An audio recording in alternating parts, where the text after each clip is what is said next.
Okay, hopefully everyone can hear me. Good morning, everybody. If you're like me, you're probably getting tired of this routine. It would be nice to be in a room with some other people. So, morning, Brooksy. But I just want to let you guys, sort of my regulars with all the good mornings in this class, I appreciate. Yeah, indeed. I appreciate you being here, and I appreciate you sort of starting it off with a good morning to everybody, because this is getting to be a bummer and we have a ways to go. So I have a plan this week, though, to give us a little bit of a break, and if it's an unwelcome break, you can let me know. But I'm going to write some notes and just sort of tell you what the plan is, which is kind of the same plan that I would have gone with, by the way, if we were still meeting face to face, which is to occasionally just sort of break the grind up a little bit and either take a break or do something different. So we're doing something a little bit different in the programming. So there's no LEDs. We're just going to use the board and click on buttons. And that's to get a little bit of a break. But also the way it can work out is that there's a good chance that we can complete the homeworks. Morning, Daisuke. There's a good chance that we can complete the homework and the lab today while we're here for an hour, and then on Thursday. So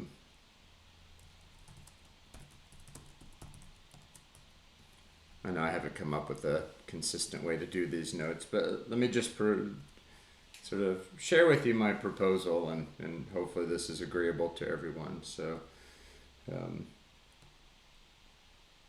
good morning. Hello, Dave. So this is sort of our regular morning viewers, so good morning, everybody. We're about to have a hot streak here in Arizona, so we're going to be in the high 90s by the end of the week. Hopefully your weather is better than that back in California. And hopefully we're going to get some of our freedoms restored soon, so we'll see. Okay, that's better. Much better. We're getting up to 97-ish by Thursday, and then having a few days of that. But it is southern Arizona, so if you guys didn't know, I'm in Tucson, which is where I will be retiring sooner than later. But we're left with the choice to either live this out in isolation here in Arizona or in California. So we stayed here in the desert. Okay, so my plan this week,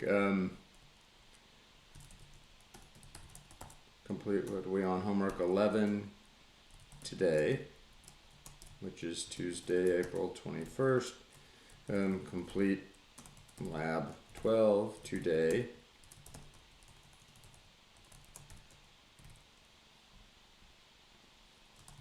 both parts, and then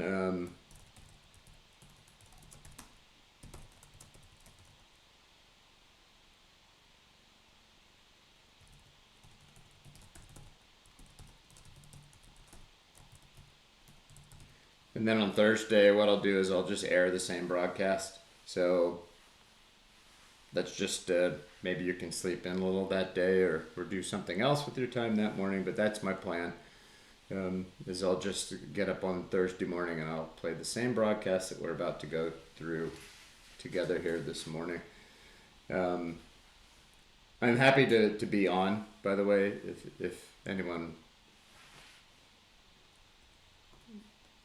kind of needs this time for your sanity. I'm happy to be on, and I can do stuff and answer questions, but my plan is to just air the same broadcast on Thursday morning and then sort of work through all the parts today, and then take a breather before we sort of get back into it and see if we can grind out the last 4 weeks of class or so.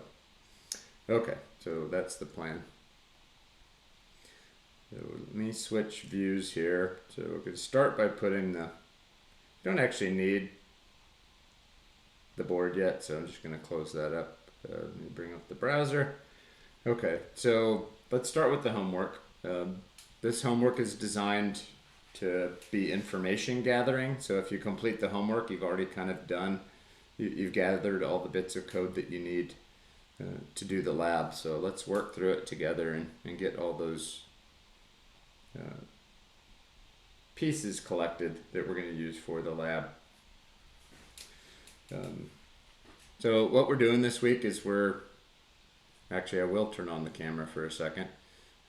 What we're doing this week is we're writing code to click this button, which I don't know if it looks orange to you or not, but anyway, we're writing code so that we can click this button, and we'll use this button to turn the onboard light on and off. So this is our first input that we'll be doing. So we're going to use the button as an input to the circuit. We've only done output circuits so far. So that's the goal. That's what the information gathering is about in the homework, and that's what the coding work is about, is to make this button serve as an input, and we'll use it to turn an LED on and off, the onboard. If you want to wire up stuff, you can, but it's not really needed. Okay, so let's start working through the homeworks. I'm going to bring up the user manual because the first question, so also I'm kind of going to go through a little bit of where do you find this information. Okay, so the blue button, we need to know what pin it's connected to and then what GPIO block.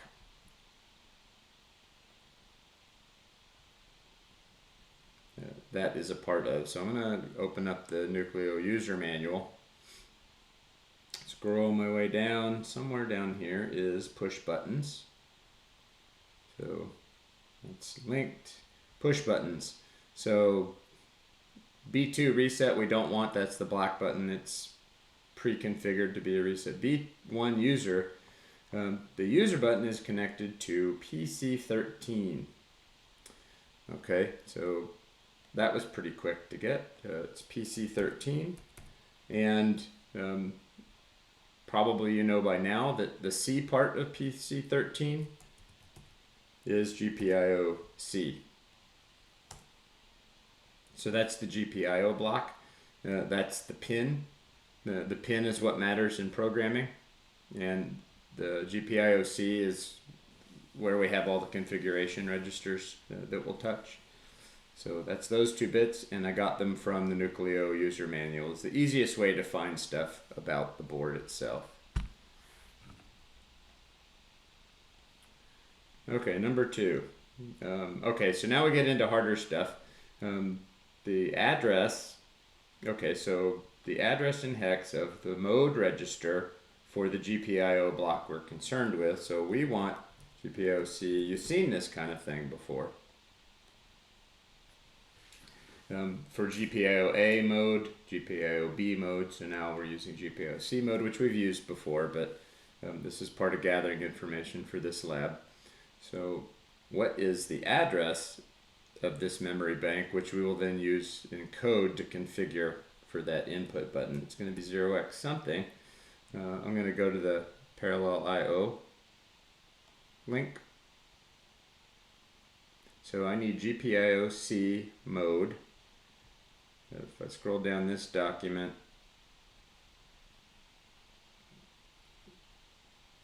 the page that I want is the one that has addresses on it, right here. Okay, so C starts at 40020800. So it starts at 40020800.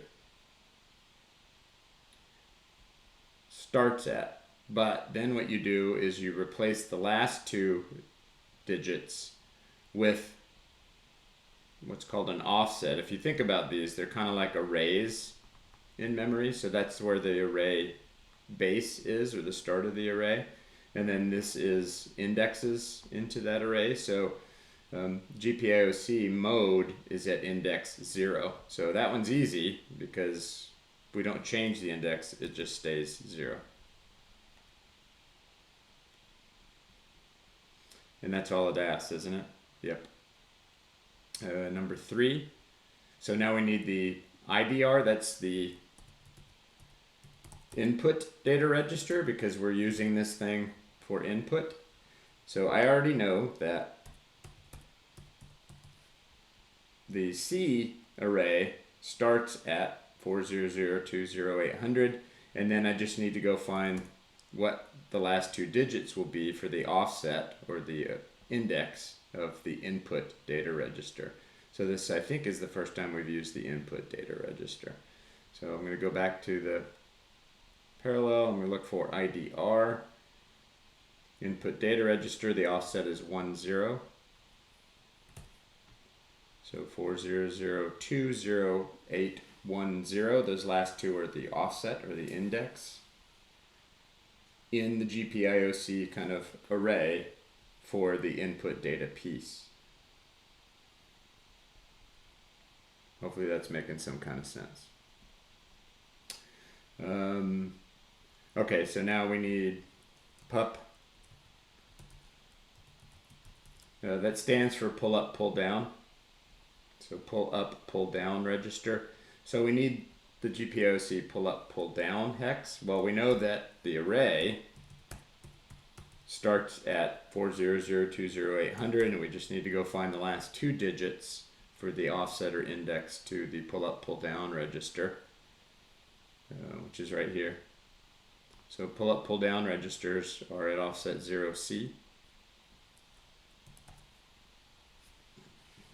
These are all values that we're going to use in code.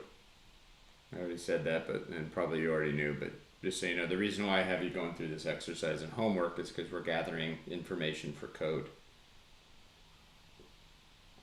And we're seeing new configuration registers. We've seen mode, but we've never seen input data register. But the reason why that's here is because we're going to use this blue button as an input. And then pull up, pull down is part of configuring for this button as well. Okay, so number 5 is the output type.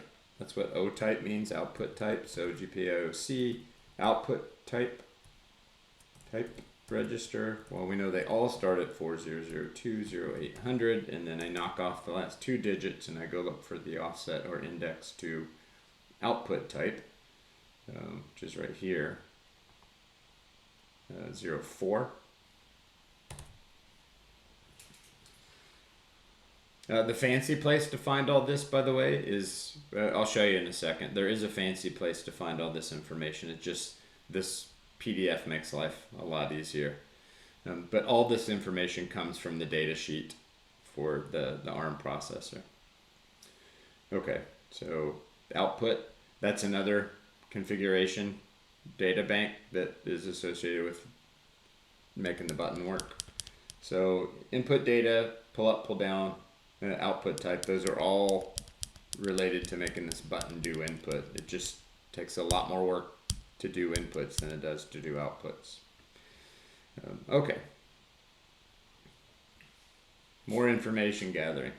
So 2-bit code to configure a mode register for input. So we've been doing them for outputs, and now we need to turn around and doing them for input. Same parallel I/O. If I'm going to scroll up this time, because I believe that I saw up here the mode register. Here's the mode. It's a few pages up. So 2 bits per pin. We're used to that, and we're used to doing output 0, 1. But now we need to do input, and it turns out that to configure a pin to get input from it is 0 and 0. We're going to be explicitly setting these state pins, these configuration pins, but when it says reset set state, that means that's the mode that it's in when you hit the reset button. So technically, whenever you see reset state, you don't actually have to write code to get the pin in that state, but we're going to do it just for the practice. So 0, 0 is the 2-bit code. This is all leading up to how do we make PC13 be input. We need to know that 0, 0 is how we put it in input mode as opposed to 0, 1, which is output. All right, that's part one. Part two, assuming the current value of mode R is in R0, write the instruction needed to update this value to set the proper pin value of pin 13. So the trick here is if I need pin 13 to be zeros, then what instruction would I use to ensure that those bits are cleared?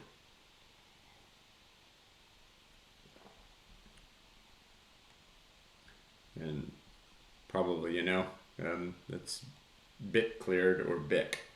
So when I want to turn bits on, or when I want to turn bits off, it's BIC. So I'm going to bit clear R0 with some hex pattern. I'm going to work out the hex pattern here.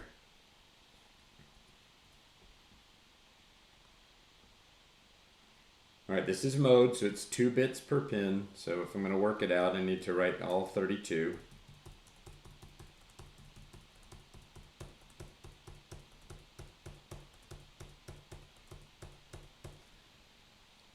And then I need to go all the way to pin 13. So 2 bits per pin. The first 2, that's PC0, PC1, PC2, PC3, PC4, PC5, PC6, PC7, PC8, PC9, PC10, PC11, PC12, PC13. Now to clear those bits, I actually have to target them with a bit clear, right? So I have to actually say in my bit clear that those are the 2 bits that I want to hit.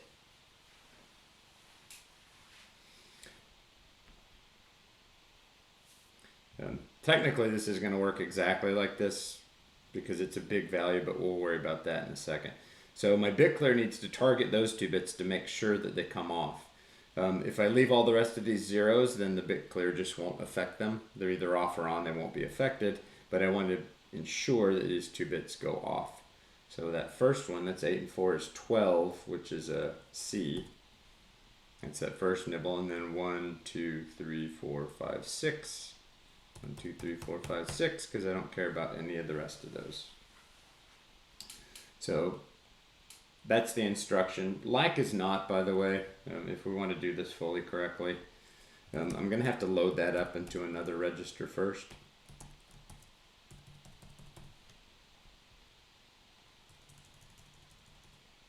And then bit clear using 2 registers in the instruction.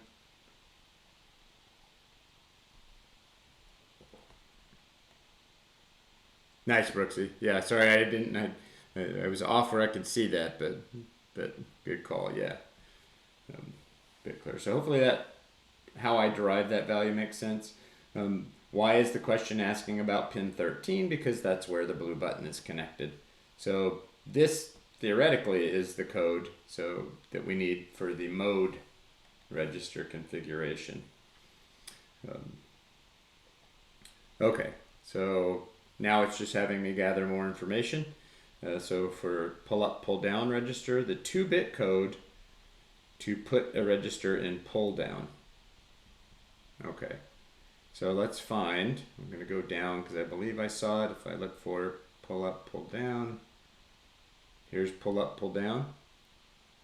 And it says that I want to be in which mode? Pull down. So the 2-bit code for pull down is 1, 0.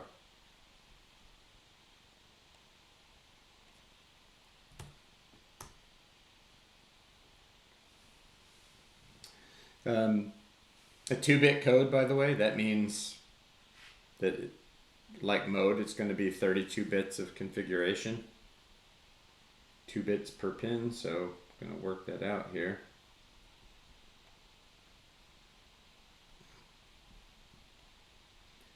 So while we're working that out, I'll let you sort of ponder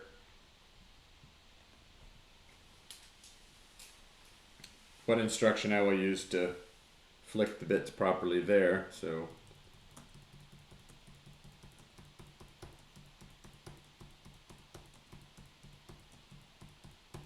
I already know that 6 of these because I'm targeting pin 13 with all this configuration.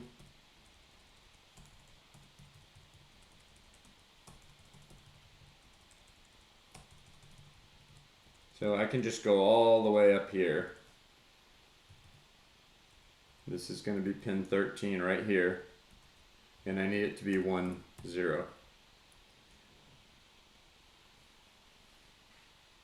So assuming the current value of pull up, pull down registers in R0, write the instruction to update it. So like is not, because it's such a big value, I'm going to have to use this pseudo instruction. That's not C, that's 8. But still 1, 2, 3, 4, 5, 6 zeros after it.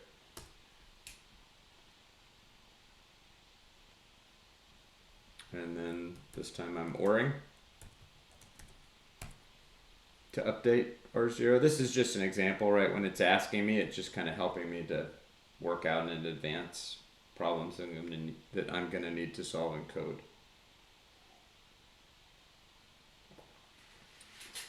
So 1, 0 is the 2-bit code, and that I got from this parallel IO document. And then 2 bits per pin. I know that because it's 2-bit codes, so 2 bits per pin, because the code is a 2-bit code. Okay, so that would be an OR, which I'm sure someone either knew or said.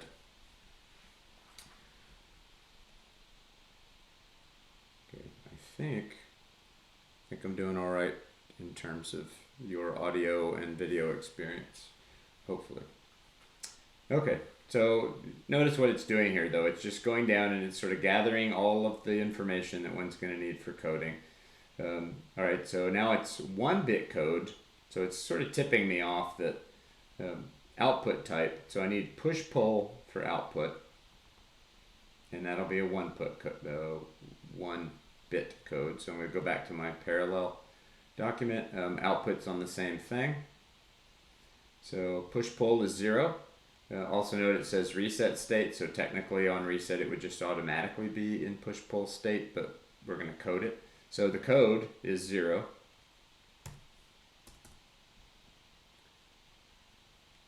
This is a 1-bit code, so now, and to make sure it's 0, I'm going to use bit clear again. Like Brooks said earlier, same instruction, because I need to ensure bits are turned off. They're 1-bit codes, so I only need to worry about 16 bits to get to pin 13. So this is 3, that's 0, 1, 2, and 3. 4, 5, 6, and 7. 8, 9, 10, 11. 12. Targeting bit 13. Seems a little counterintuitive, but with a bit clear, you have to target the bit that you're clearing. This is a small value, so I don't need the extra instruction. I'm just gonna bit clear R0 against, that's 2 with 3 zeros after it, I think.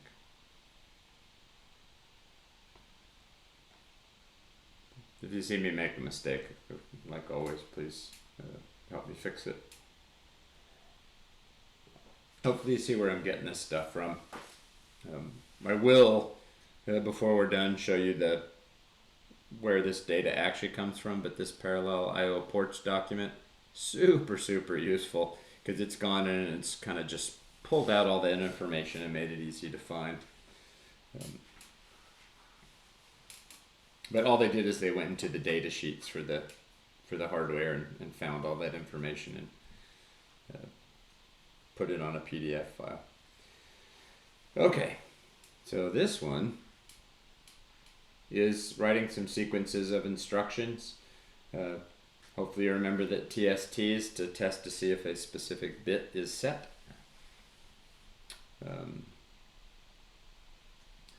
Okay, so I'm going to test to see if the bit at pin 13 is set. So I already have that pattern, by the way. So there's the pattern that would tell me that that bit is set. So I'm going to test R0 to see if that bit 2000 is set.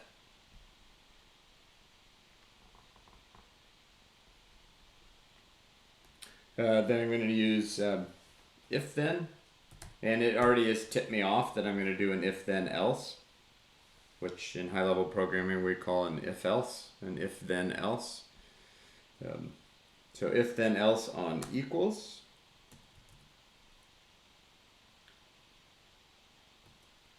So the move on equals part is move on equals the value 0 to R1. I'm just going to move these over so they line up pretty.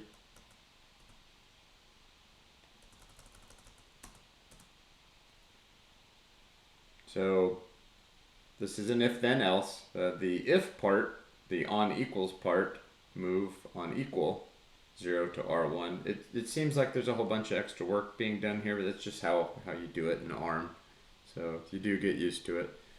And then part 4, not equal. So the else part is the other possibility, which is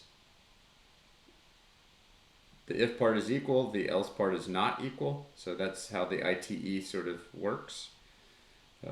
If then equal, so the very next instruction is going to be the if equal outcome, and then the else part is the not equal outcome, the else part, which is to move 1 into R1, I think. Is that right? Yeah. So that's how that looks. That's what an if then else looks like in ARM assembly. This else part means that the else part has to be the other outcome. So the if part is the equal outcome. That's sort of the main outcome we're looking for here. The else part is the not equal part of the outcome. That's the flip side, the contradiction.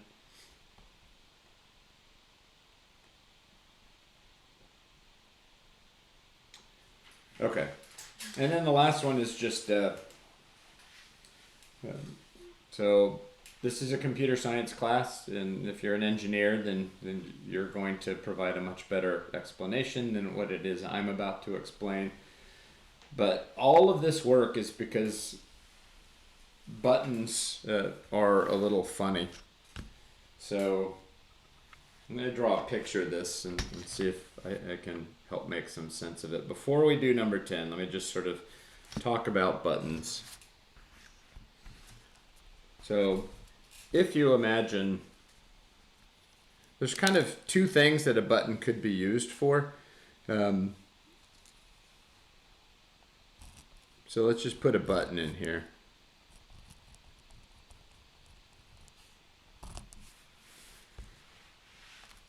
I could have drawn that bigger. Anyway, one thing a button, so there's kind of two ways that we could use a button in a circuit.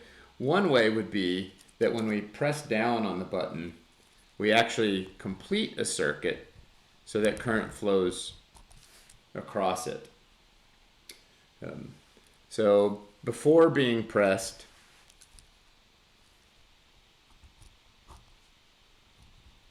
that's after. Before being pressed, can you see all that? Well, not very well. Let me make it bigger for a sec.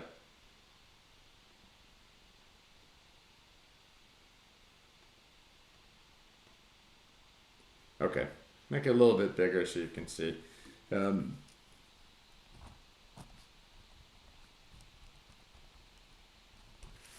So one way you can set up a button is so that sort of by default, it's sort of not allowing a circuit to complete. So when the button's just sitting there, no current is flowing through. And then when you press the button down, it sort of completes the circuit and allows current to come through. And you can write code that sort of tests Like, is this a 0, meaning no current's coming through right now as input? Or is it a 1, meaning current is coming through, which means that someone is pressing down on the button? So that's one way you can configure a button. And this is what all the pull up, pull down stuff is about. The other thing you can do, though, is you can have a button so that by default,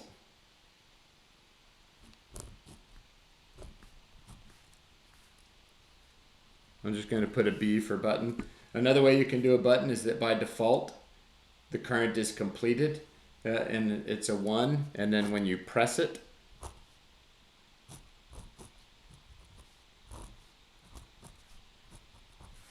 it sort of breaks the circuit and interrupts the flow of current through it. So you can configure a button to do either of those things, at least on our board you can.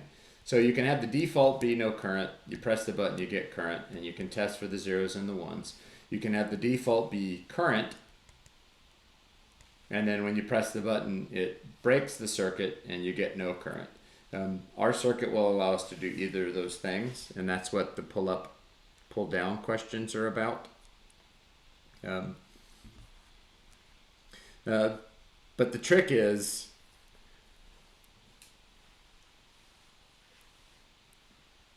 we have to configure this. So we have to tell our circuit which is the default state we intend to be in, either off by default or on by default. And then that informs our programming as to what value to detect if they're pushing the button. It would come on if the default were nothing. It would go off if the default were current. So that's what all that's about. I don't intend to spend a whole lot of time on that, but that's what these other questions are about. It just sort of introduce you to these basic concepts and why we have PUPDR. What's the pull up, pull down register? It has to do with configuring the button in our circuit to its default state. The one that we selected, by the way, so now let me push VertCam back down. The one we selected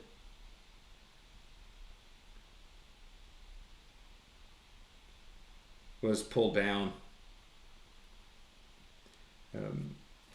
which I believe means that the circuit's in 0 state to start. Anyway, doesn't matter a huge amount. It's just so that we're not operating completely in the dark when we see words like push pull and pull down. What is all that stuff referring to? Well, let's go look at a reading and get a brief description of this situation. So that is demystifying microcontroller settings. This is really beyond the scope of our class other than the bare minimum to make it work. But again, just so you have access to the information, I found this document and then I asked a specific question about it, which is explain pull down resistors. Okay. And if you look back at an earlier question, it was about putting something in pull down state. So here's the pull down link. Pull down resistors. Pull downs are resistors that connect a signal to ground, to 0. No current. Pull downs are used to set a default state when a signal is floating. On our board, but I don't think it's its default state, but there's 3 states that a button can be in. Basically, a button can be fully up, or fully down, or what's called floating, which is sort of no known current value. And for programming purposes, we need to configure pins so that they're either in a known up or a known down state, so we can detect when the state becomes the opposite. But it is possible that buttons can be in what's called a floating state. Okay, so when another source drives the signal high, the pull down is overridden and the input will read a 1. We can read the rest of it. Many microcontrollers supply internal pull down configuration options. Our microcontroller does in fact do that. Sometimes a specific pull down resistor value is required, which necessitates using an external pull down. Whatever all that is about, we don't have any external stuff. Fortunately, all of our configuration can be done on the chip itself. So we don't have to build any extra circuit for it. We just have to do some settings to make the button work. So all this is just about making the button work. That's all it really means. But I'm going to grab this stuff right here and use it for my answer.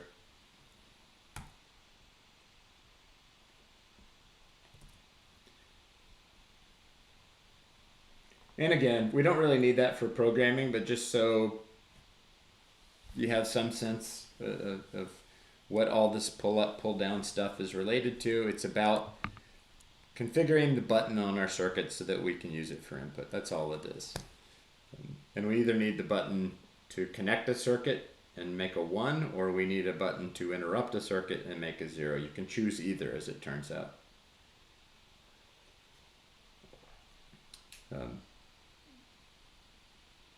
Ostensibly, what we've done with the other questions is we have done exactly this. We've found pull down, so we know how to do the pull down mode, and what should happen then is, in theory, when the button's pressed, we get a 1 out of it or something like that. Anyway, we can work out the specifics in our code, but again, just so you're not completely in the dark about all this terminology, that's why that question's there, and that's why that reading is linked there. So that if you are into such things more than our needs, that you have some place to start that gives you some terminology you can search. Okay, so that's the homework. I think we have time to work on the lab if we're okay with that. I intend to work on the lab. And remember, like I said at the beginning, I'll just replay the video from today's class on Thursday. So if you want to review it, you can watch it again on Thursday, but also I'll post it on YouTube. So that gives us all, I think what we're about to do is earn ourselves a day off by finishing this circuit today. So only the board today, no LEDs, because all we're doing is we're going to make this button do stuff. Okay. So there's homework 11 done. Now I'm going to open up part 1 of the lab and see what is going on in there.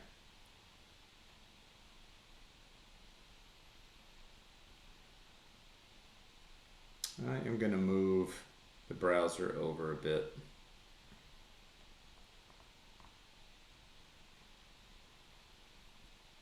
I'm going to want my answers from over there. Okay, so like we always do on lab, we just look for the numbered elements and start filling in stuff. So number 1, port C, so GPIOC mode register. Well, I already grabbed that in the homework, so I'm just going to go plug it in. IDR, grab that in the homework, so I'm going to plug that in. Pull up, pull down register, did that in the homework, so plug that in. So you can see I just sort of one-to-one in the homework this week. Output type, just take it straight from the homework. So that part's been done. That was through number 4, so now I'm looking for number 5. Clock's already been done for me, it would appear.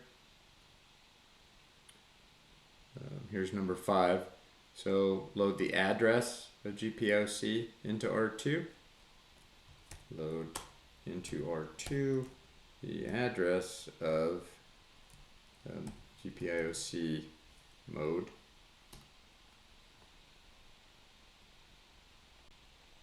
Hopefully we're all doing all right. I'm not going too fast. If I go too fast, it's on video, so I can fix that.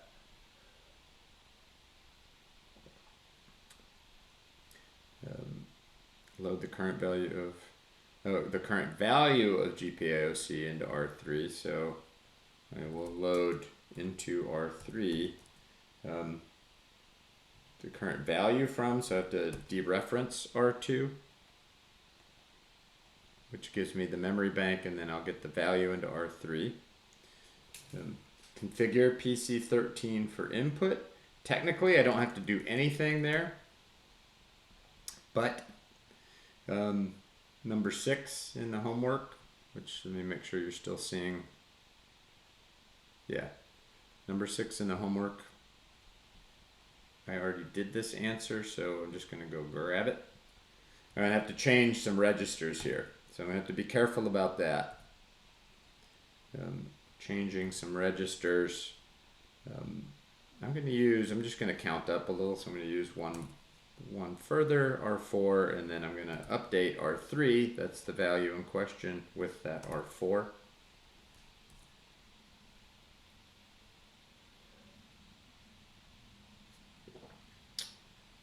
And now overwrite, and that just means store the value back. So store the updated R3 back into the memory location that R2 is, which is the mode thing.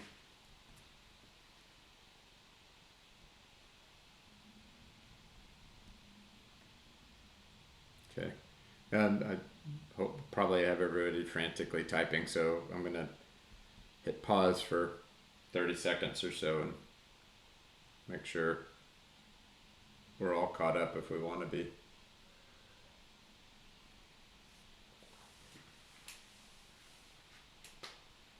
Mostly, I'm just being careful about the register values, and I'm using the answers that I derived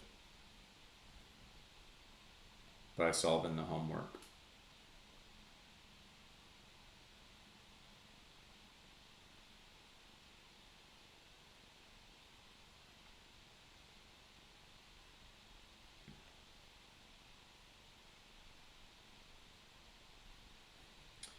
Okay, so okay to go on, I hope. 6. Load into R2 the address of GPOC pull up, pull down. Get the value. So into R3, I will dereference that address to get the value there. Now we're going to update the value, and we already did that work, which is number 7 in the homework. So I'm just going to go grab that and make sure that the registers are updated. I have a feeling I'm preaching to the choir and the wrong people here, but I get too many assignments from people who didn't pay attention to what they're doing. So I know I'm gonna get people submitting with these R1s and R0s in here, because you have your heads up your butt if you do that. So I'm stopping to say that here, so that I can then refer back to it, but also to sort of put some drama in here to say, now would be a time, if one's head is in one's butt, to pull it out of there and pay attention to what you're doing. And anyway, saying that to you, the choir, who are already here and doing good work, is pointless, but someone's going to come across the video later, hopefully, and maybe 1 or 2 of them will follow my advice on that and pay attention for a second. You guys are all doing great, but I get a fair number of submissions that just aren't paying attention, and it's a little frustrating. I spend my Mondays back and forth with them by email, fixing their crap. Okay, so we're paying attention here. We did this work in the homework, but it's the wrong dang register. So this line is because this value is so big. I'm going to use just a middleman register. I'll use R4. That's the next one up. That could have been anything that's not R2 or R3, but R4 made sense to me. The value that I'm updating is the R3 value that I pulled from memory. The value I'm updating it with is that newly derived R4. Probably everyone who's here live is following that, but again, I'm trying to figure out a way to help people who just aren't good at paying attention to what they're doing.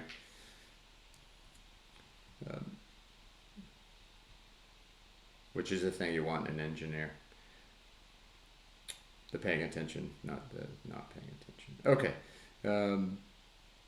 By the way, I'm about to make a mistake because of all my pontificating, so please call me out when I make a mistake. This is how the world reminds you to be humble sometimes. Overwrite, so now I'm going to store back that updated value that I did, all that manipulation in R3, and put it back into memory by dereferencing R2. There is a pattern here, by the way. Address goes in R2, value goes in R3, middleman R4. Is kind of the pattern that I'm repeating. Okay. 7. So now the output type. So see the pattern though. So I'm going to load up into R2 an address of a thing.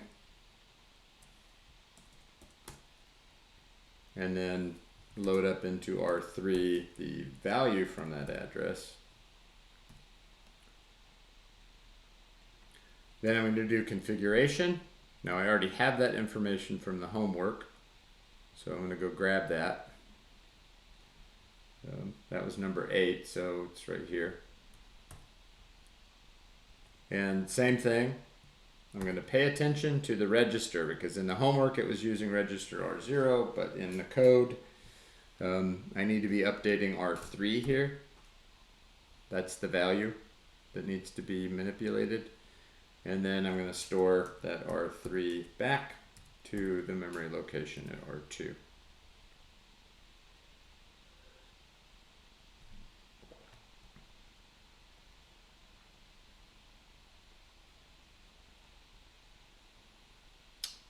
Okay, I'm just going to keep going and just do what it says. I know because I looked at this before I came on this morning that this is the same stuff from the homework as well.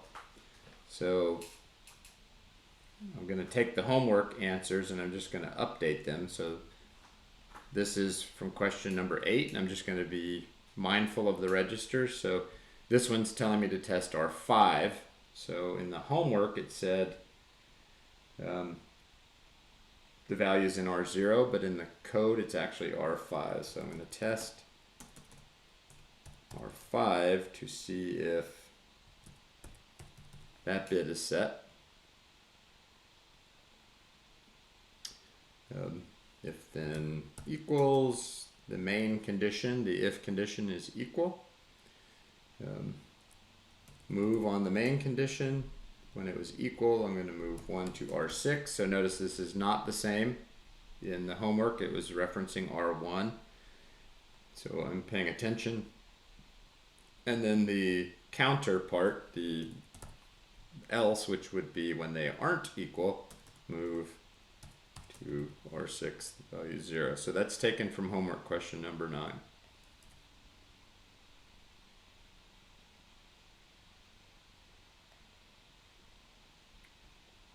And then okay, there wasn't a homework question on this one, but we can do it. So number 9, test to see if R6 and 1 are equal. If then else, the primary condition, the if condition is equal. So or on the primary condition, which is equal, or to enable pin 5. Okay, so pin 5, well, how do we get to that? Now I gotta go pay attention to what we're doing. So we need to know where the value for this output data register lives right now. Pretty sure based on this one that it's going to be R. Oh, that's it. The current value GPIOA ODR into R3. So R3 is the register we need to be manipulating here. It didn't tell me R3. I had to go find it. That I need to change ODR, GPIOA ODR, but I went up just a few lines and I found it. Here's GPIOA ODR value being loaded into R3. Pin 5. So pin 5, that's 0, 1, 2, and 3, 2 to the 4th, 2 to the 5th. So I need to OR that pattern.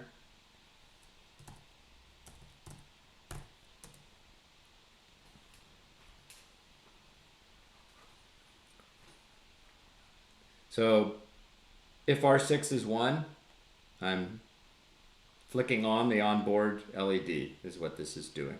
Now the else part, the not equal, the counter to the equal is the else part. So this is all one IT block. The equal and then the else would be the not equal. I'm going to bit clear R3. It's the same pin though, right? So I'm either going to turn it on or turn it off. And then I noticed that that R3 that I just manipulated is stored. Okay, I hope I didn't go too crazy fast, but I'm hoping to actually finish all these today and give us all Thursday sleeping in or something. All right, time to power on.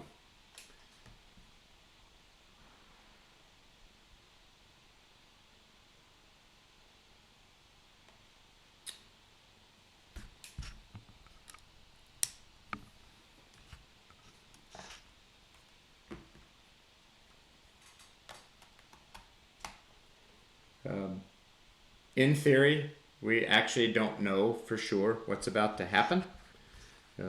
I haven't compiled it yet, so whatever it's doing is whatever it was doing from before. That's about as low as I can get the camera and still have it be. Anyway, it's powered on, but I haven't put any software on it, so I have to do that part. I'm going to go get the recipe from the lab, so working on the lab.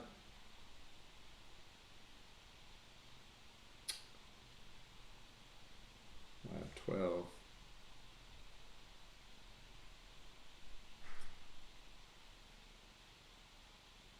What am I doing? Oh, the recipe.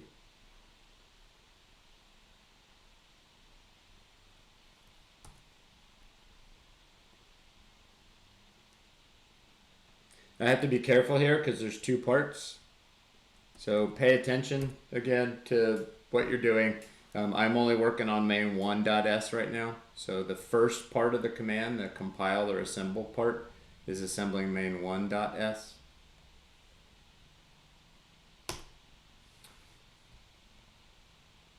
Then the elf file, I don't have to change anything.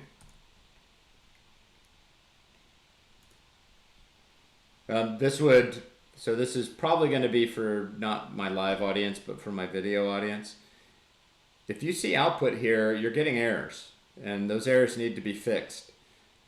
Just like typing stuff and then sending it in doesn't really complete the work. That's not really what a college student should do. Pay attention to what's going on. So what you want to have happen when you do the assemble step is basically nothing. That means no errors happen. That means that at least as far as that step is concerned, I made no mistakes in my code. And you should be doing this at every step. You should be looking for errors. No errors off the elf step. I'm going to do the bin step.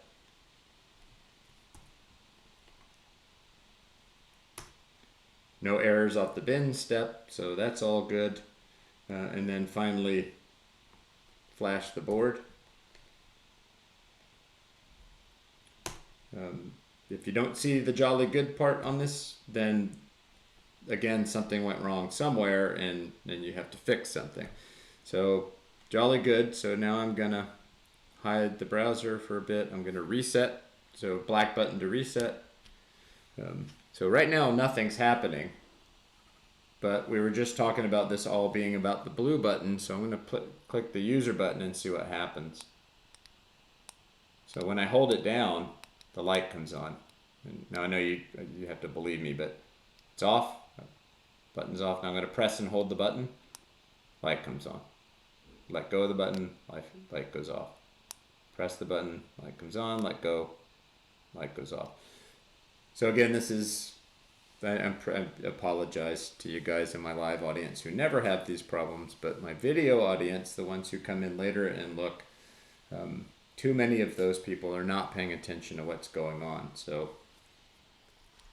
if your board doesn't do this, press the button, light comes on, let go of the button, light goes off, you have something wrong. And you shouldn't submit. I mean, that'd be fine if you're an 8th grader and you send it in, like, I don't know what happened, but if you're a college student, then you should work on that. Like, what's not right? Oh, and there's a whole video I can pause and rewind and go back and look and see, compare what I did against what he did. Which, again, if your head is in the wrong place, is difficult to see the video. So put your head in the right place and then watch the video and use the video controls and help yourself do these things right and well. It feels good. Like, I probably went too fast for you guys live this morning. I need to give you a chance to catch up, but I think that feels pretty good. Got that button doing stuff, which is just pretty dang neat, especially as complex as that felt. Okay. No more preaching at you live, guys, because none of that was for you.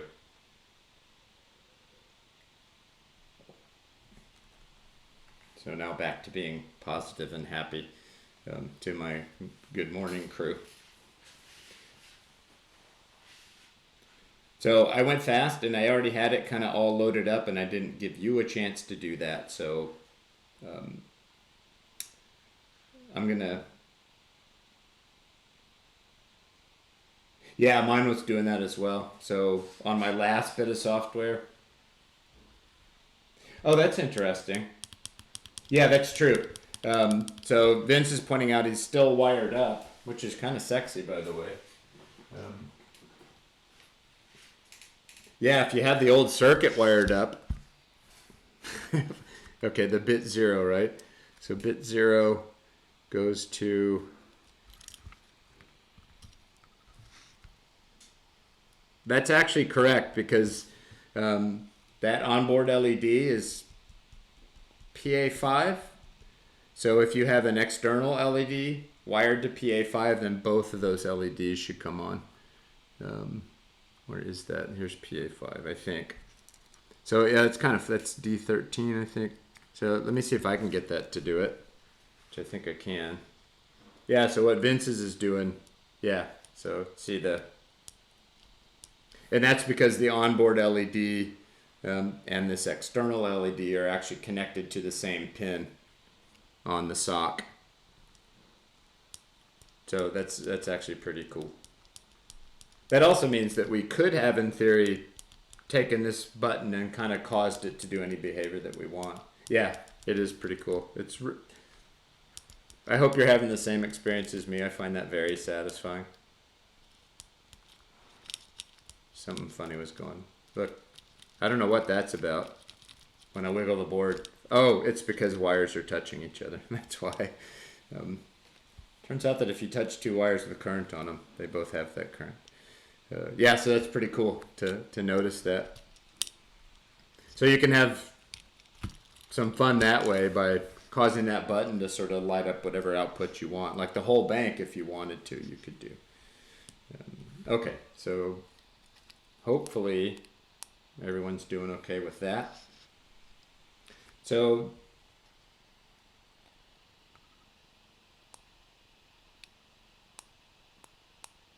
I'm just showing off because you'd have to be one of us, right, to appreciate that that was actually a huge pain in the rear to do in pure assembly.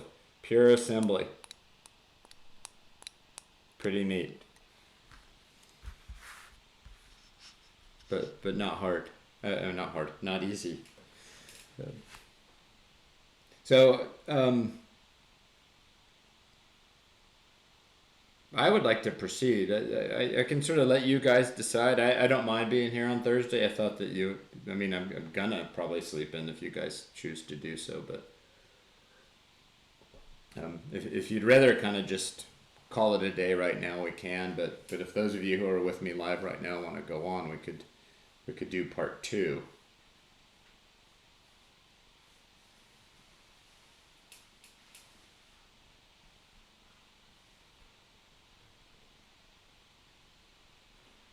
I'll do a quick little poll. So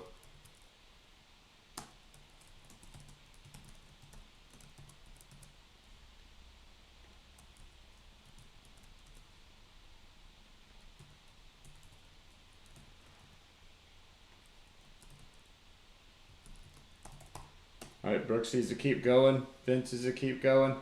You guys already answered, so you don't have to type ones or twos, but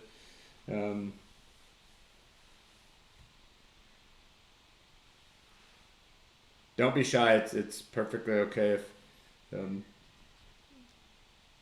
everyone wants to. I think everyone else is probably okay. Okay, so let's see what part 2 looks like. And by the way, we do remember that I do Q&A, so once we're done, if you have questions, we can go back and I can help you fix up stuff. So let's look at part 2 then. Okay, there's a dice gaze on for moving ahead as well. Let's look at part 2, and then I can come back and kind of do a walkthrough of part 1 for those who want to see that. Part 2. All right, part 2 is mostly a lot of rehash. So I'm gonna do the rehashed stuff. I need to refill on water, so this is a good time if you're catching up to me to grab the files for Lab 12 if you don't have them. But we're going to be working on part 2, so just give me a sec. I'll be right back.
Uh-oh, lag.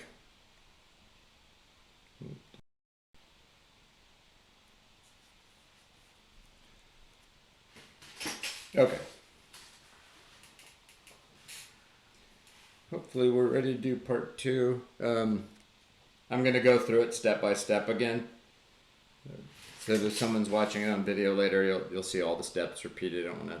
So I'll just do the same thing. So again, homework 12 was information gathering, and almost all the answers on homework 12 are things that then you just plug in to the code itself. So I'm going to go back through that entire process. This is main 2.s for this week's lab, so part 2. And I'm just going to fill in same thing that I did before, and then see what the differences are, and then see what the circuit does. So I need to bring my browser back up.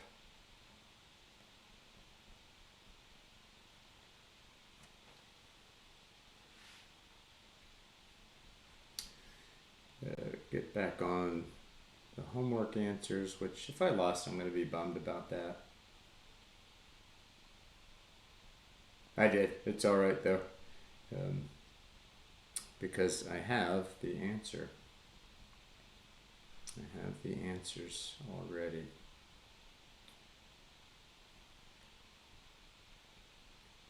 So let me hide the browser. Add PDF.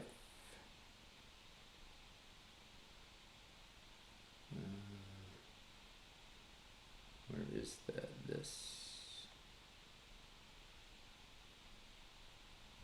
Okay. It's because I lost the answers in the browser, so sorry about that. So I had to go fetch them back up this way. So just filling in. So it's what we did on homework. So number 1 in code is the address value for GPIOC mode. So we talked about how to get that. Mode is 40020800.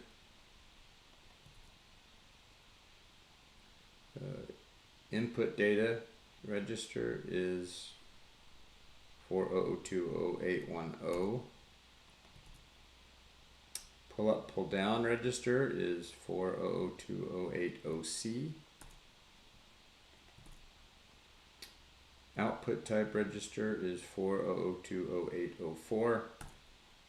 And if you missed that part of the video, it's that ARM parallel IO link in the homework is where I found all these values. And we also went over that earlier in the video. Okay, that's parts 1 through 4. Don't need you anymore, need you. Okay. Looking for number 5.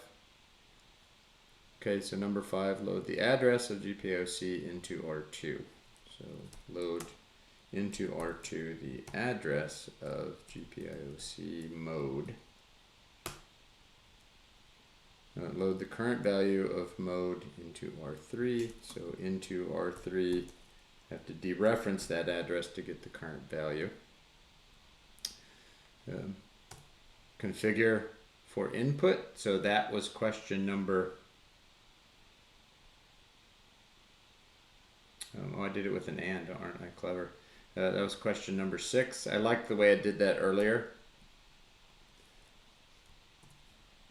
So that is a big value when the bit clearer may or may not take that. So I'm going to, the reason I picked R4 is because that's the next one after R3 where the value is. So I'll just make the next one after that the middleman. So I'm going to load this value into the middleman, and then the register that I am manipulating is R3, and then the bit clearing value is in the middleman R4. Same as part 1. And then the last part is to take that value R3 and store it back into memory. So I have to dereference that address to get it back into memory. Same thing as we did in part 1.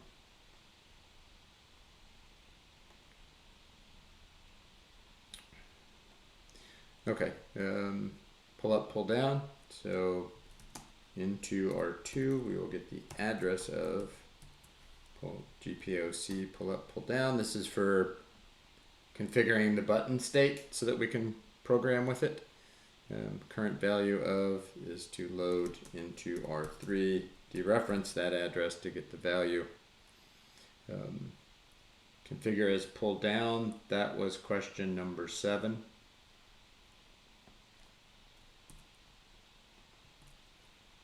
Except for I need to do some things. So this is a big value, meaning it's more than 4 digits. So I'm going to offload that into a middleman. I'm going to use R4 again, which is the next one after R3. And then that's my bit manipulating value. So now R4 contains the value that I'm going to use to do the alteration.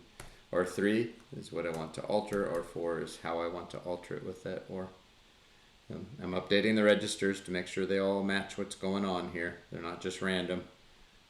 R3 is the value, R4 is the middleman, so I OR the value with the middleman, and then I store the value back into memory, but I got to dereference it to get it back, because that's an address. All right, that's that part. And I'm just sort of stopping on for a couple seconds here and there to look at chat. Output type register, so load into R2. And there again, same pattern that we used on part 1 of the lab, which is addresses go in R2, values go in R3, middlemen go into R4.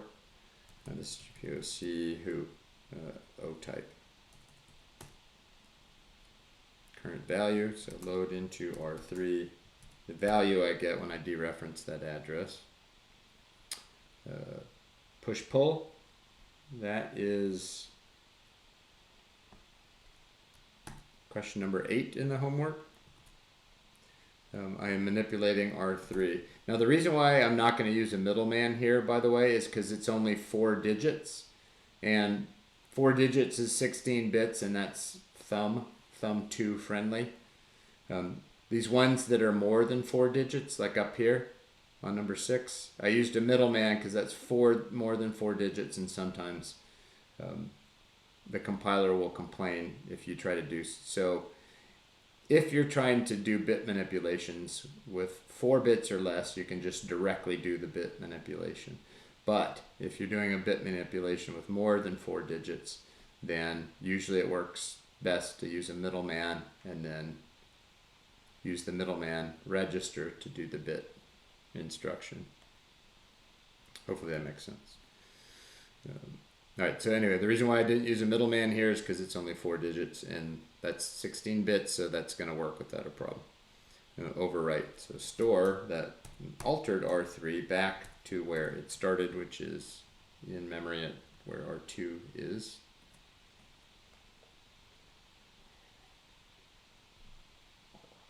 Okay.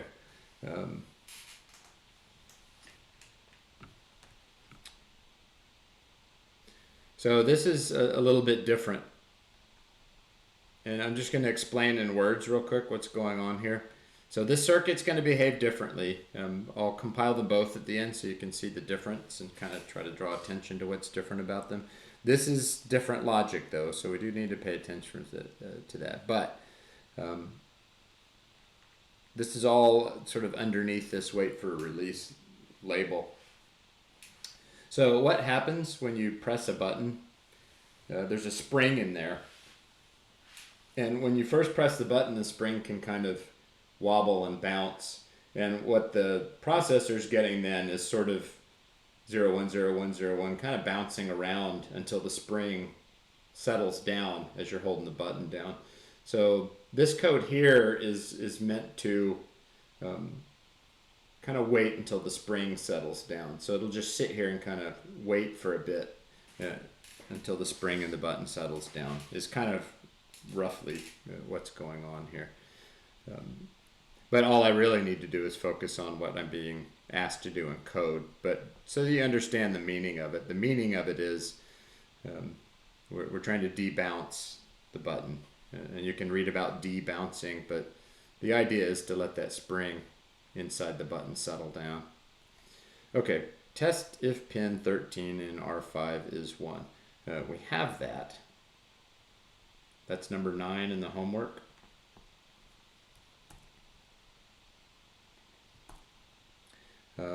Need to be careful about the registers because it's not R0 like the homework, it's R5 in this code. That's pin 13, I worked that out earlier. So I want to see if pin 13 is set, and then I'm being told to write an if then on equals. So an if then means that you have, it's really just an if with 2 statements attached to it, as opposed to an if else. It's an if with 2 outcomes connected to it. So in ARM assembly, in C++, you can write an if statement and you can put 10 different things inside of it. In ARM assembly, you can only put one thing in each section of an if-then block. So if I need to do 2 things on the equals outcome, then I have to if-then to get those 2 things. There is no else part here. Anyway, so if-then on equals, and it says move on equals. That's based on the if-then equals. 1 into R7. I'm going to move these over just so they look nicer.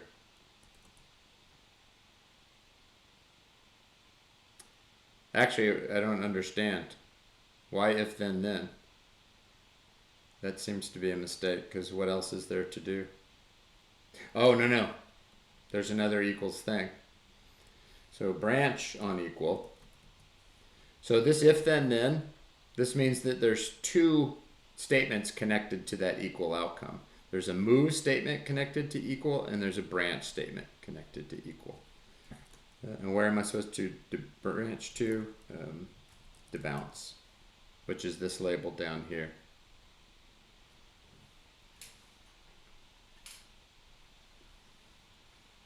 So anyway, what this code is trying to do is it's trying to detect the button being pressed. It's trying to wait for the spring inside the button to settle down, so it knows for sure that yes, it's being pressed, or actually no, that was it sort of wiggling around after being released, that kind of thing.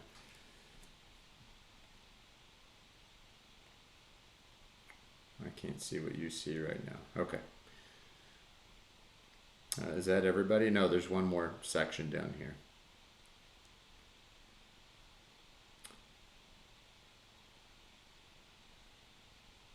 So notice, by the way, there's a little debouncing section here, which actually ties back into wait for release. So this whole section right here is one sort of, was the button pressed? And if it was, I need to wait and see for sure if it's being held.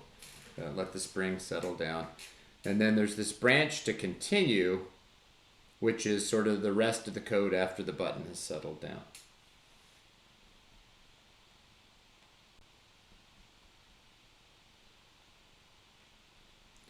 Okay, number 9, and this is it. This one looks like it's an easy one, so test if R7 is equal to 1. If then it is equal to 1. So I don't have an else part, I don't have 2 if parts, I just have 1 equals part. So EOR on equals, that equals is connected to this if then equals. And push these over a little bit. What am I supposed to EOR? Oh, to toggle. Oh, it actually tells me this time, toggle the value in R3. Pin 5. So 1, 2, 3, 4. So that's 0, 1, 2, and 3. That's 4. That's 5. So that's 20.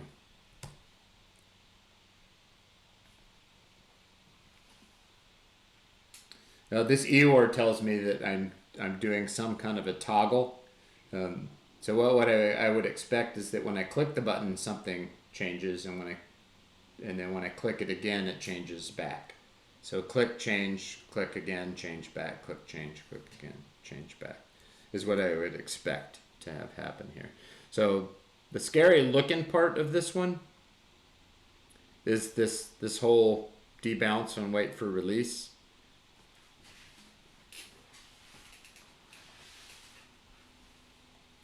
But that's just a little trick in software to try to sort of make sure that the button was in fact actually clicked and it's not kind of wobbling from some prior click, if that makes any sense.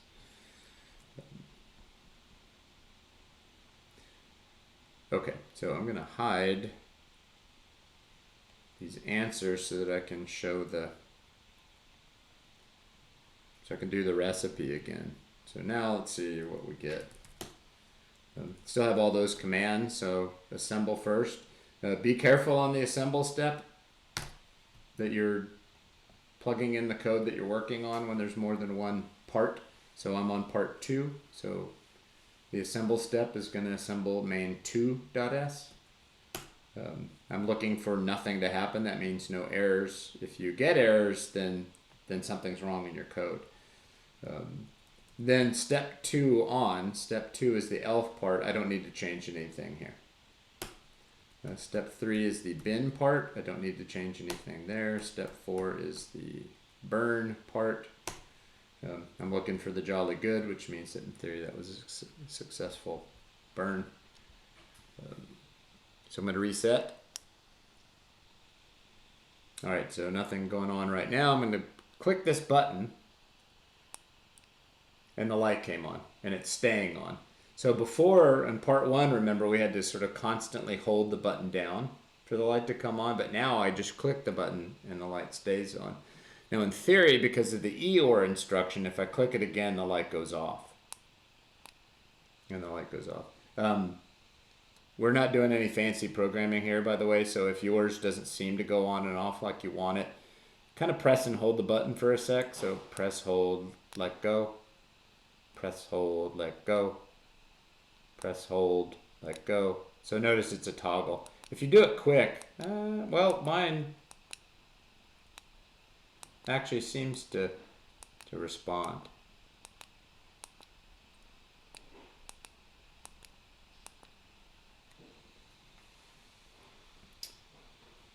Okay, so that's part 2. Now I did go fast, especially through part 1. I think I probably may have gone fast, so I am more than happy to sit here and answer questions to help you clean up a piece of your code that don't work. And like Vince was doing earlier, if you have this one connected to your external circuit, then it should be doing that same thing to an external LED, which is toggling it on off. You don't have to hold the button. That's the difference here. Part one, you had to hold the button for the light to be on, and part two, you click it and it toggles the light on and off, on, off, on, off, on, off. It's not super exciting, but it's our first input, and we're using a button, and we will use buttons for input more on future labs.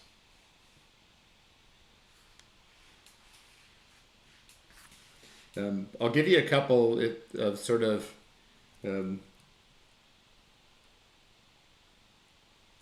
if you are interested.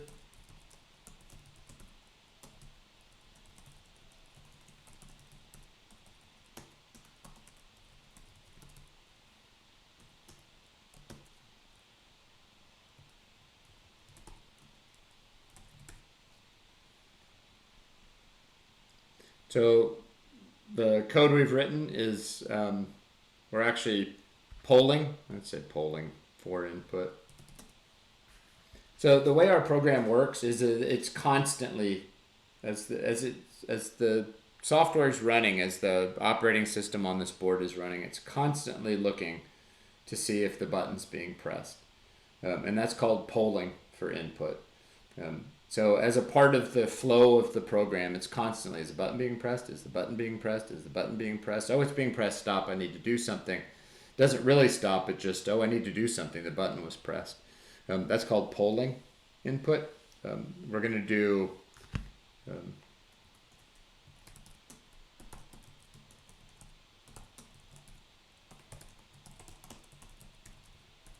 later we're going to handle input using interrupts instead. That's just some, if you happen to be into this kind of stuff a little bit more. Debounce, looking that up can sort of help you understand what we're trying to do. And also the kind of input handling we're doing is called polling. And polling simply means that as your software is running, it's just constantly looking. Is the button being pressed? Is the button being pressed? Is the button being pressed? And when it detects it's being pressed, it does something.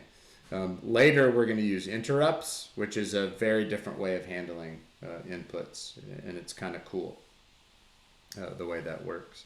But for now, we're doing polling. Is what it's called.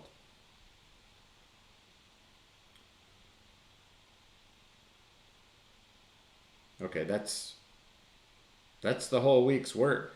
So what's going to happen on Thursday is I will just replay this same broadcast.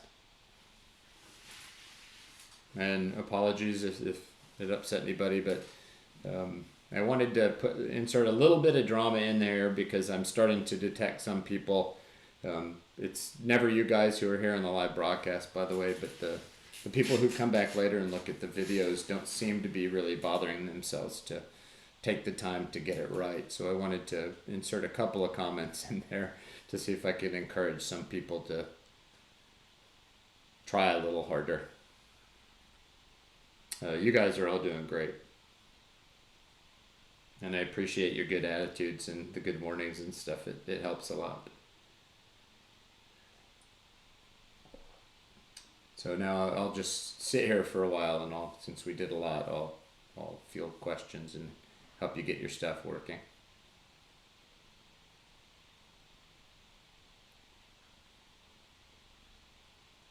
No kidding, that's outstanding, man. That's super, super cool. So I guess you'll be there in the fall, yeah? At Irvine? That's good. I needed that boost, so I'm going to use your good news to boost my mood by proxy. So thank you for sharing. That's really good news.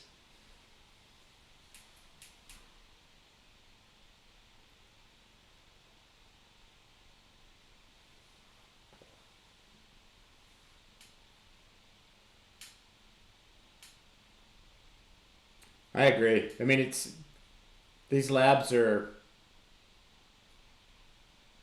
Wow, that's awesome. You too. That's super cool. Yeah, Brooksy, I like these. These are they're kind of like when you show a hello world to a friend who doesn't do programming and they're not all that impressed by the outcome. You kind of have to see what it took in code to do it to appreciate how awesome it really is. Yeah, and I also agree that it's satisfying to know that you can like make a button do stuff. Um, it's pretty neat. So I'm glad that you're appreciating that as well.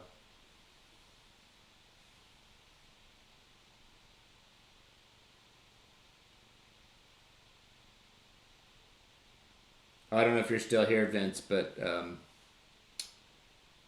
I have been left with a very good impression of the computer science and engineering departments at UC Irvine. We have this statewide group of engineering instructors that meets twice a year. That's in theory supposed to include the community colleges, the CSUs, and the UCs. And by far, among the UCs, the Irvine people uh, came to those meetings reliably and took them seriously and tried to provide us with input that would help us help our students um, transition into the UC. So I was left with a very good impression of UC Irvine's engineering and computer science faculty. So I expect you're going to have a good experience with them.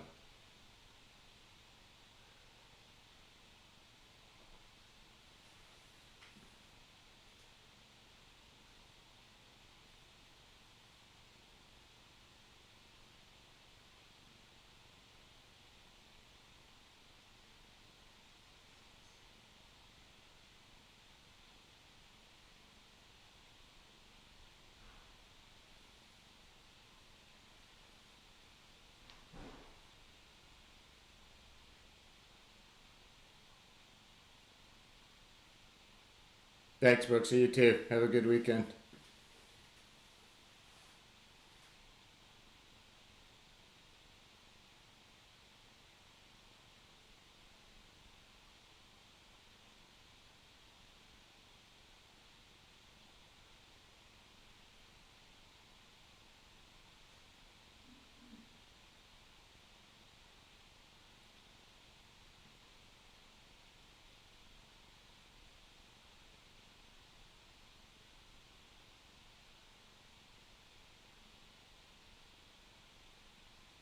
Okay, I'm going to sign off.